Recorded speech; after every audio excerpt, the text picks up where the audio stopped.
Well, good morning and welcome to today's ceremony where the men and women of the Airlift Tanker Association honor the C-17A Pathfinder Loadmasters by unveiling their bust at the Airlift Tanker Association Hall of Fame walkway. I am Captain Stephen Chandler, President of the Scott Air Force Base, Heiser chapter of the Airlift Tanker Association, and today's Master of Ceremonies. It is my honor to introduce our official party and guests. Our honorees for today's ceremony, the C-17A Pathfinder Loadmasters. Chief Master Sergeant James Liss, United States Air Force, retired, and his wife Arletta, his son James, and family friend Kimberly Bailey.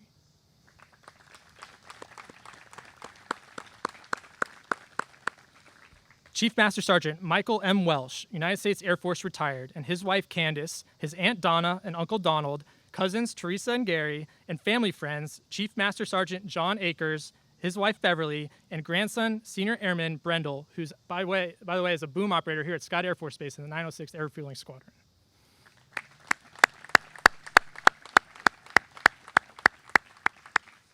Chief Master Sergeant Mark A. Smith, United States Air Force, retired, and his son James and daughter Molly.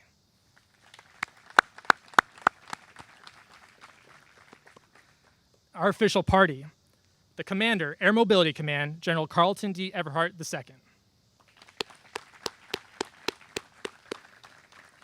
And representing the Airlift Tanker Association, the President of the Airlift Tanker Association, and former Air Mobility Command Command Chief, Chief Master Sergeant Michael R. Curver, United States Air Force, retired.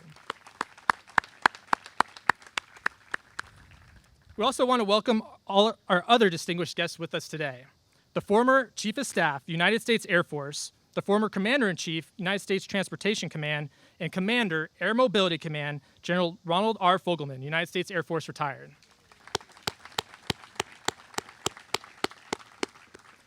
The former Commander-in-Chief, United States Transportation Command, and Commander, Air Mobility Command, General Charles T. Robertson, Jr., United States Air Force, retired. The former Commander, United States Transportation Command, and Commander, Air Mobility Command, General John W. Handy, United States Air Force, retired. The former Commander, United States Transportation Command, and former Commander, Air Mobility Command, General Duncan J. McNabb, United States Air Force, retired. The former Commander-in-Chief, Military Airlift Command, General Thomas M. Ryan, Jr., United States Air Force, retired. The former Commander, Air Mobility Command, General Raymond E. Johns, Jr., United States Air Force, retired.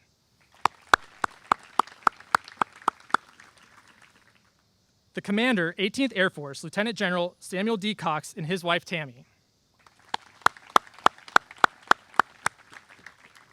And the Vice Commander, Air Mobility Command, Major General Thomas J. Sharpie. We'd also like to take a moment to recognize the C-17A Pathfinder Loadmasters that could not be here with us today. Master Sergeant Ted Venturini, United States Air Force, retired.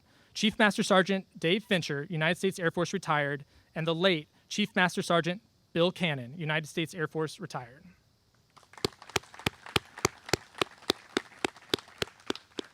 Finally, we would like to welcome all other Airlift Tanker Association board members, senior leaders, Heiser chapter members, and all other attendees here with us today.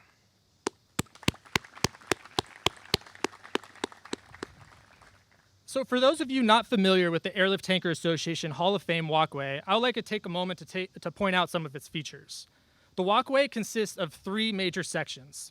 On the east end of the walkway is a section of the Berlin Wall furnished by the Luftbrücke chapter of the association, along with a replica of the Berlin Airlift Memorial featuring the Luftbrücke, the air bridge, which significantly sustained airlift provided to Berlin from June 1948 to September 1949.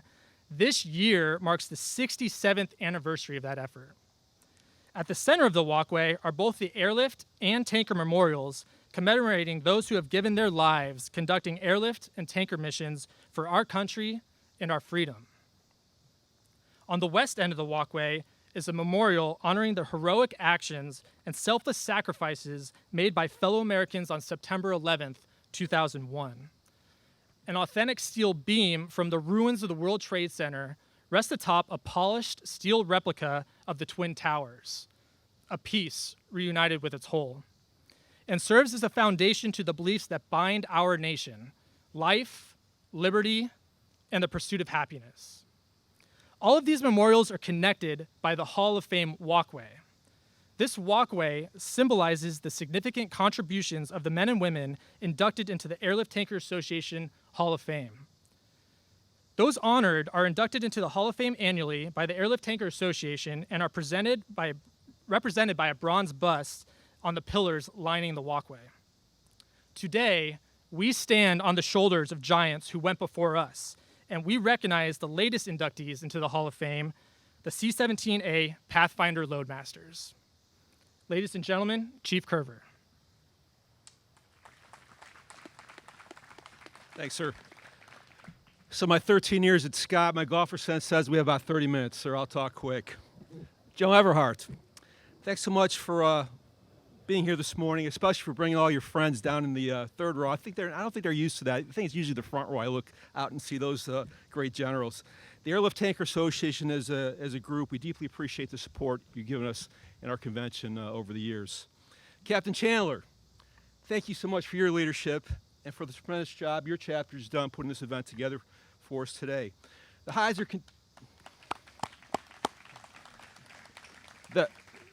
continues to shine as our biggest and, as you often say, and we echo that, our best chapter. I think this event today is testimony to that hard work, and we appreciate your efforts. Ladies and gentlemen, I'm hopefully I'm not the first one to mention this, but I'd like you to give another well-deserved applause to Captain Chandler. He's recently been selected as one of the Airlift Tanker Association's 12 young leaders for 2016. We'll formally recognize you with the hardware and all the other stuff, sir, at the convention in October. Fellow mobility airmen, friends, family, and most importantly, our C-17 Pathfinder Loadmasters. The Airlift Tanker Association is focused on three themes: supporting mobility airmen, preserving the mobility culture, and strengthening our bonds. As everyone here knows, and you more than most, how committed the association is to supporting our great mobility airmen. Today, we do a bit more to preserve our mobility culture as we dedicate the C-17 Pathfinder Loadmaster bust into our Walk of Fame. Walking this short path past Hall of Fame honorees quickly gives you a glimpse of our proud mobility heritage. Every day, people just like us bring friends and family here, and it's on the shoulders of the heroes you see lining this walkway this command was built. Prominently displayed on each of these busts and plaques are short citations highlighting the recipient and further evidence of the type of airmen you'll find serving the United States of America, our Air Force, and this great command. We know there are more, and there will be more.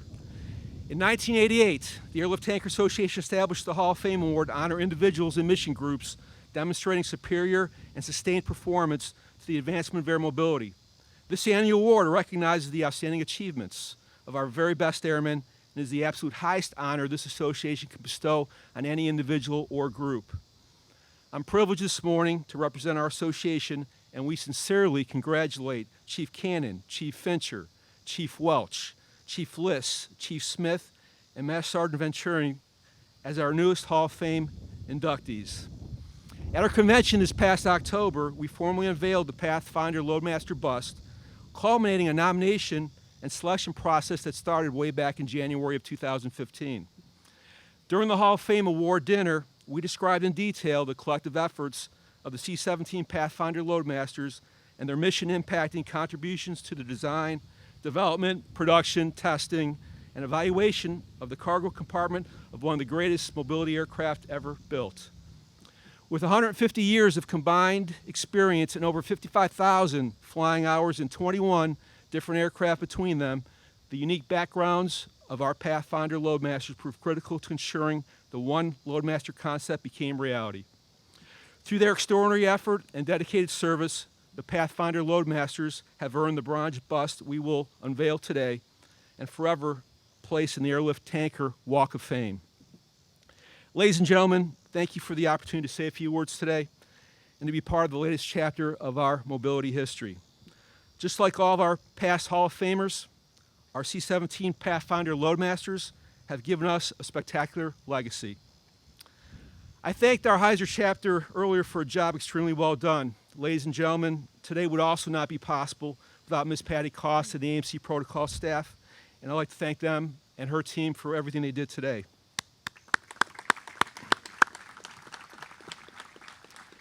On behalf of a grateful association, thank everyone for being here, and let's get on with the rest of the ceremony, sir.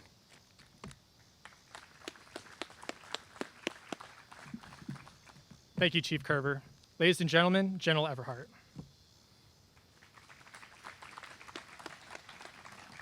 I want to tell you good morning, ladies and gentlemen. What a great day to celebrate the Pathfinders that you have with us. And senior statesmen, thank you so much for being here. Our leaders, thank you for being here. General officers, our total force partners, it is always great to see our total force.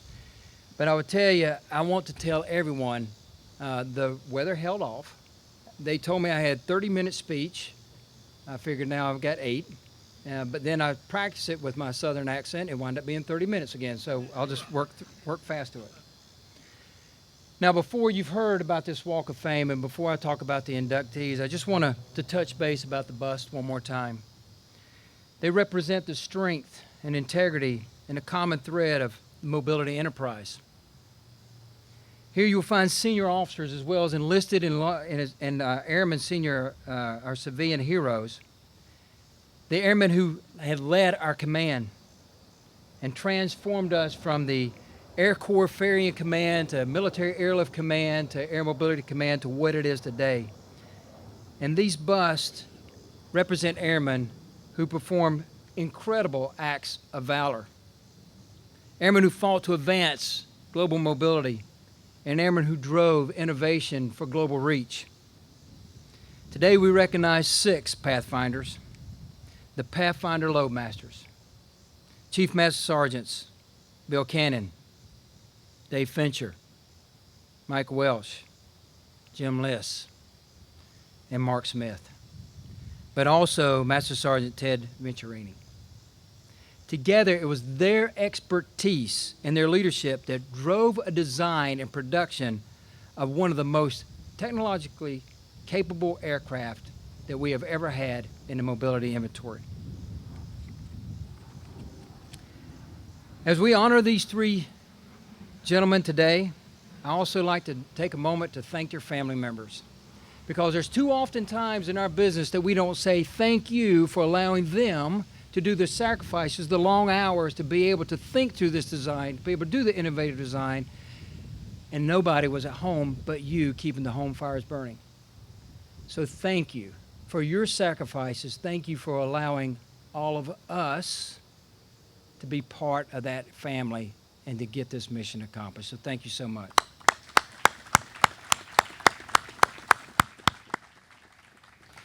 You know, the first C-17 flew in 1991, and it wound up coming to Charleston in about 1993.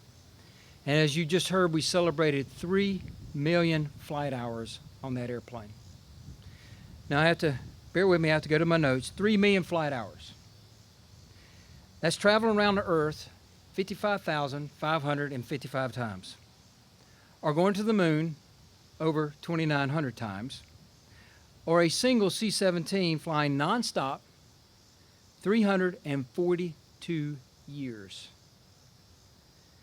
Now, I'm not going to attempt to describe what was all carried in the back of the airplanes at that time, but I would like to just relay 2 quick stories to you about its capabilities and about what these founding fathers designed, not knowing what the future actually held at that time about 3 decades ago. You know, in December of 2013, a CV-22 took off and it headed into a field in South Sudan. And that CV-22 came under some heavy fire. And we had 3 of our Navy SEALs, and the 3 Navy SEALs sustained critical wounds to where it threatened their lives. So they retrograded out of that airfield and they landed in an infield right there where a C-17 had a taxi over to pick those wounded sailors up. And that they did. And I will tell you that that airplane was full of cargo. And it was the innovative ideas of Senior Airman Cody Nunez who configured the airplane, turned it into a flying hospital, and he did so in 30 minutes. 30 minutes. That enabled saving the lives of those 3 Navy SEALs. It was his heroic efforts that allowed that to happen, but I will submit to you that it was the agility and the versatile design of the C-17 that made all that possible. Now, we have saved and we have done air medical evacuation for thousands of people since 2001. But I would tell you, it's also part of the business end of how we haul cargo, which is also in its innovative design.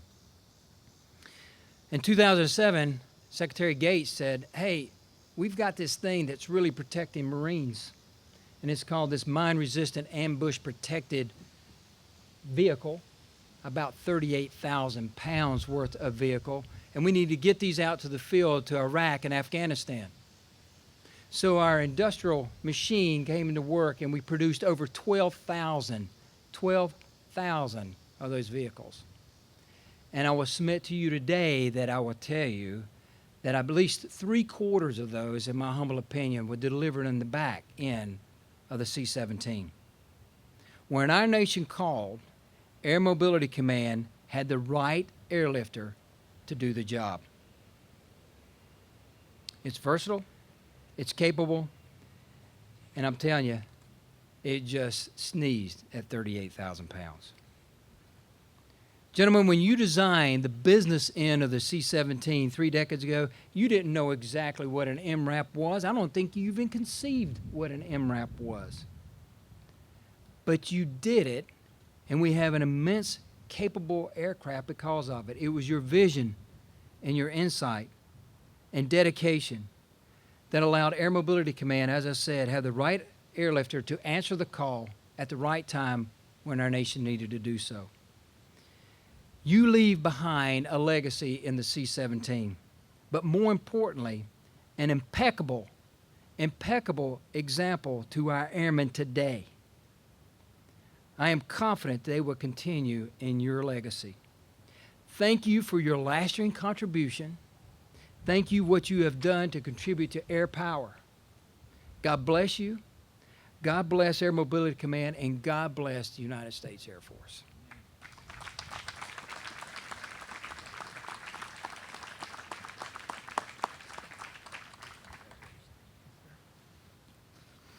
Thank you, General Everhart. I will now read the inscription on the bust. The C-17A Pathfinder Loadmasters. The C-17 Pathfinder Loadmasters, Chief Master Sergeant Retired William M. Cannon, Chief Master Sergeant Marion D. Fincher, Chief Master Sergeant James Liss, Chief Master Sergeant Mark A. Smith, Master Sergeant Retired Theodore R. Venturini, and Chief Master Sergeant Michael M. Welsh provided unparalleled leadership and expertise to produce the first cargo transport aircraft specifically designed for one Loadmaster operation. Their unique backgrounds were critical to ensuring the one Loadmaster aircrew concept became a reality. These Loadmasters authored the Mission Systems Volume, supported major C-17 design reviews, participated in the CX source selection, worked as requirements managers at Headquarters Military Airlift Command and the System Program Office, and participated in the Flight Test Program.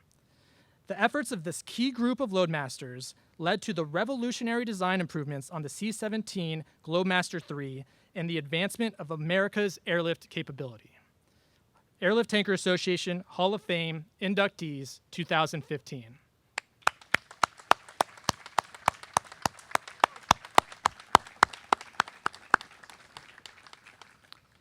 Will the C-17A Pathfinder Loadmasters, General Everhart and Chief Curver, please come forward to unveil the bust?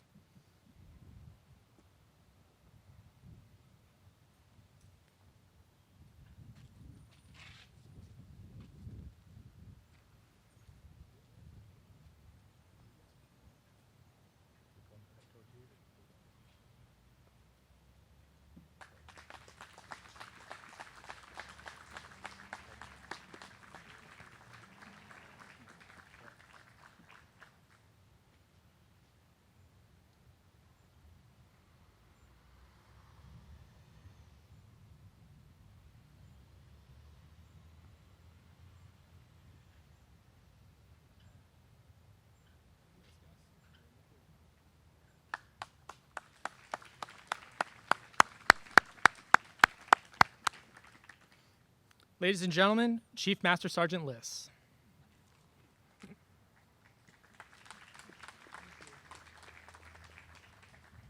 Thank you very much. I really appreciate you all showing up today. This is really a remarkable ceremony and an event that I will remember for the rest of my life. And I too would like to thank General Everhart and the Air Mobility Command for hosting this spectacular ceremony today, and Mike Herber as president of ATA for basically getting us here and making this all happen in response to what we've all done as a team over these years. And last but not least, Captain Chandler, you did a great job doing all that you did to keep us informed and helping us get here as you did. This is a bittersweet moment for me, and I'm sure Mark and Mike as well, because we're missing 3 of our other Pathfinder Loadmasters. But I believe in their heart that Master Sergeant Ted Venturini, Master Sergeant Ted, the Godfather Loadmaster Venturini, is here with us, as is Dave Fincher, Chief Fincher. And I know in spirit that Chief Cannon is standing right here next to me, ready to wring my neck if I go over my 3 minutes. So he's already whispered that in my ear, so I promised I wouldn't. But there's actually a 4th Pathfinder that I think we should talk about just for a moment, and that's General Cassidy. Because without him, I don't think we'd be here today, because he did so many key things to help ensure that the program stayed on track, that just things happened the way they did, that I honestly look back and see the things that I did working for General Cassidy when I was here at Headquarters MAC, that proved to me that he was really instrumental in us getting to where we are today. So for that, I recognize him as my honorary Pathfinder. My journey started 36 years ago at Wright-Patterson Air Force Base in Scott. I was fortunate enough to get volunteered into the CX System Program Office. We went through a grueling source selection that lasted over 8 months. And then for the next 4 years, it was up and down. The program lived, the program died. And then in 1984, the program started to get some life back in it, and Headquarters MAC decided to put together a fledgling program office right here, the requirement shop, XPQC, on the 2nd floor of the Puzzle Palace, as we called it back then. And General Ryan was, I'm not sure if you were still here then. I know you were when I was at Altus, but because I flew for you as your loadmaster. And I got to read my notes so I don't get off track here. But then, so from Scott, I went to Headquarters Afotech in 1980, spent 2 years there working OT&E and following the program a little farther. And then in 1992, I had a significant emotional event take place. And that was, I had the opportunity to stay at Afotech or jump ship and go from the frying pan into another frying pan. And that was to go work for the contractor, McDonnell Douglas at that time, and continue to try and keep the program, from a loadmaster perspective, going as a contractor, which made me a little different person because I no longer was the customer per se, I was the contractor. So I had to be a different person. But it all worked out. We had a good time. We had our ups and downs, but it worked out well. And so for, I just can't imagine anybody going through what we all went through and not really appreciating, sincerely, all that's happened here today. And in closing, I would just like to recognize one other person, and that's my wife, Arletta. Believe it or not, she ran through this program or came through this program with me just as much as I did. And she helped us here at Headquarters MAC bringing us pizza at night because she worked for the headquarters squadron at that time for General Cassidy. And so in closing, again, I want to thank you all for this remarkable honor here. And I would just like to add that, AMC's motto is we answer the call so others prevail. I would just like to add the C-17 motto to this as an appendix, and that was anywhere, anytime. Thank you very much.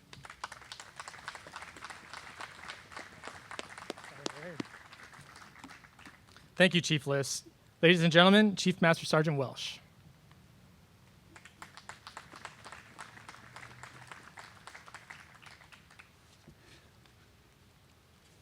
Wow, I'm blown away.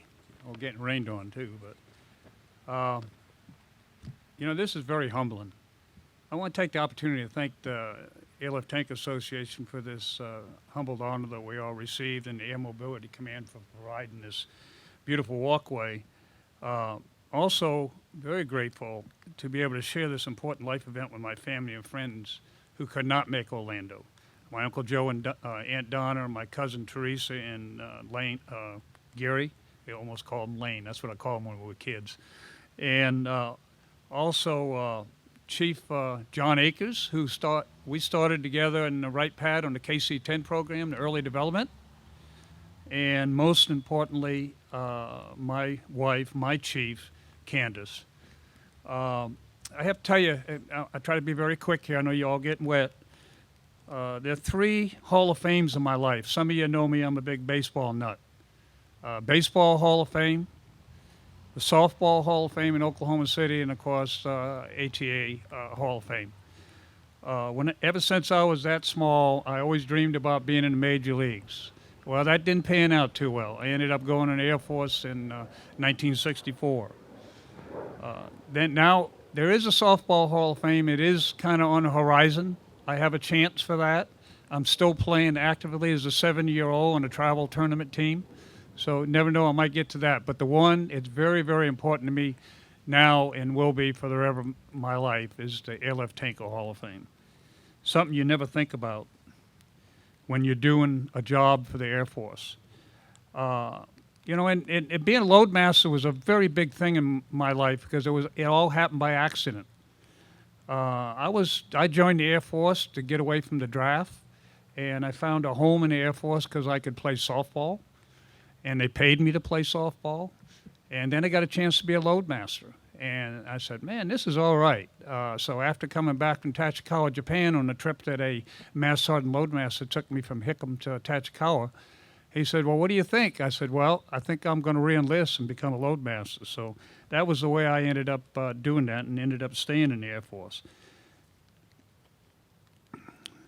You know, I wouldn't have been involved in the C-17 development if it wasn't for one person, and that's Chief Master Sergeant Retired Charlie Jackson. These guys know Charlie. While at Charleston, Charlie was giving me a check ride, and I was a young staff sergeant. He was a master sergeant. And he said, Mike, I noticed you got 9 hours of credit hours, and if you're ever going to make chief in the Air Force and stay in the Air Force, you better go get your bachelor's degree, because by the time you come up during that time period, they're going to be looking at that. Well, and I said, you know, how do you do that? You're flying all over the world. He said, go to Altus and become a classroom instructor. And I said, okay. So I did that, went to Southern Illinois on weekend, and got my bachelor's degree. Now, being at Altus led me to a new world. I was able to go to McDonnell Douglas. One Friday afternoon, somebody called from headquarters DOT and said, hey, we need you out in Long Beach to look at the training program for the KC-10. So I went out there and I got involved with the KC-10. Next thing I know, I got assigned to headquarters MAC then, MC. But I had the luxury of being in MAC for 10 years, my last 10 years, but never residing in the building. Because I was at Wright-Patterson at the det there, and I was the chief that had everything to do with the cargo load and the airdrop systems. And I was fortunate to be on the ground floor of the KC-10, C-23, C-27, and of course the C-17. And working on the C-17 was the ultimate highlight of my career. And us, Pathfinder, us 6 guys, we took the best of the 130, 141 C5 world and made sure it was incorporated in C-17. And, you know, we're blown away today. We talk on the phone a lot of times on the results of what's going out there in the real world with the C-17. What a blessing, and I thank the Lord for taking the right fork in the road. Sometimes you take the right one, sometimes you take the wrong one. Charlie was right. He's the one that told me to go to Altus. It worked out. I made E8, E9 back-to-back. And that was great. You know, but one thing that I do miss is the other 3 guys that are not here. Bill Cannon, who meant a lot to all of us. Bill was one of my mentors when I was a young staff sergeant. Dave Fincher, Fuzzy, we called him. Miss him. And him and Ted Venturini right now has some very, very serious medical issues. The other person who meant a whole bunch to me in my Air Force career was General Dwayne Cassidy. He showed me a different way of life as far as dealing with people and how friendly a 4-star general can be. And speaking of 4-star generals, there's a few in attendance here that I helped groom so they could get promoted. Not really, but 51 years of aerospace. General McNabb, General Fogelman, General Robinson, General Ryan, and thanks so much for being here. General Ryan is the one that slapped my chief stripes on me over here many, many years ago. Thanks so much for being here, even in the rain. It's slowing down again.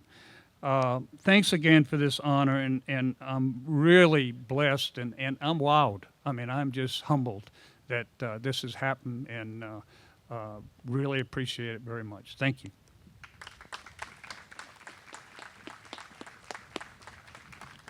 Thank you, Chief Wells. Ladies and gentlemen, Chief Master Sergeant Smith. I'll be quick and stay on script. It's like loading an airplane in the rain. Thanks again to the Heiser chapter, Captain Chandler, General Everhart, Chief Curver. Wonderful event, and we sort of felt at home with the rain as the loadmaster. General Everhart, Chief Curver, distinguished general officers, family, friends, and guests. It's truly an honor for Mike, Jim, and I to represent the C-17 Loadmaster Pathfinder group at Scott. First, I'd like to thank Scott Air Force Base Civil Engineering. I've noticed that our medallion is placed between General Tom Ryan and General Ron Fogelman. So given their significant influence on air mobility, I'm extremely optimistic that low-level 12-ship formations of birds will plan their tactical airdrops on the other side of the park. Our C-17 Loadmaster Group is extremely fortunate to have an opportunity to influence the design of the C-17 to our aerospace engineers, both at Wright-Patterson Air Force Base, Ohio, and Long Beach, California, for McDonnell Douglas. Yes, this airplane was built by McDonnell Douglas. These aeronautical engineers and program managers really listened and acted upon our experience and recommendations from the bottom up, while General Dwayne Cassidy, General Mike Butchko, Lieutenant Colonel Stan Bishop, and many others led from the top. Given this all-star team, the C-17 was destined for success. I'd like to especially thank my friend, General Dwayne Cassidy, who often called Master Sergeant Smith at the C-17 SPO soon after the dual-hatted SINCMAC received an update on the C-17 from his staff. Dwayne routinely asked if he concurred to a suggested change to reduce the weight or the cost of the airplane. How would that change affect the single loadmaster capability of the airplane or the operational utility of the airplane? General Cassidy was a true leader and gentleman, always listening and always making air mobility and life better for all of us. I'm sure he's smiling upon us today and probably laughing a little bit because of the rain. On a personal note, I'd like to thank some of my mentors who've provided valuable insight and the importance of taking care of people, many of who are here today. Chiefs Dave Torbush and Murray Garbett and Senior Master Sergeant Rich Kramer were Loadmaster mentors of mine, sharing their wealth of knowledge and experience while allowing me to grow and learn with many mission skill sets. This is the fun part. I was extremely fortunate to fly C-141s with First Lieutenant Sam Cox in the 41st Military Airlift Squadron and served under Squadron Commanders Lieutenant Colonel Duncan McNabb and Lieutenant Colonel Darren McDew while assigned to Charleston.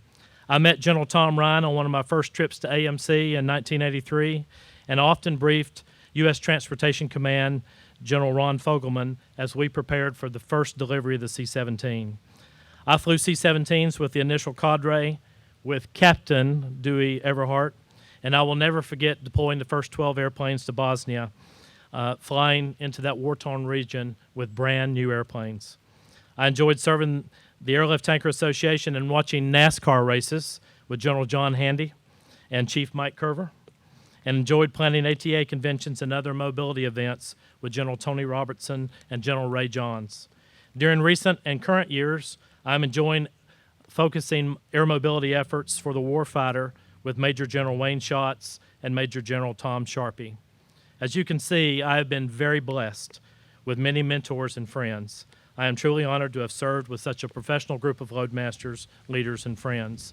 Finally, I'm extremely proud to have my two amazing kids, James and Molly, with me today, learning a little bit more about what their dad and his friends accomplished in the Air Force, but most importantly, meeting some of my mentors and friends who I've had the honor to serve. I'm very proud of you, James and Molly, and love you very much. And with those brief thoughts under the rain, our checklist is complete, General Everhart, Captain Chandler, and Chief Curver. Load clear.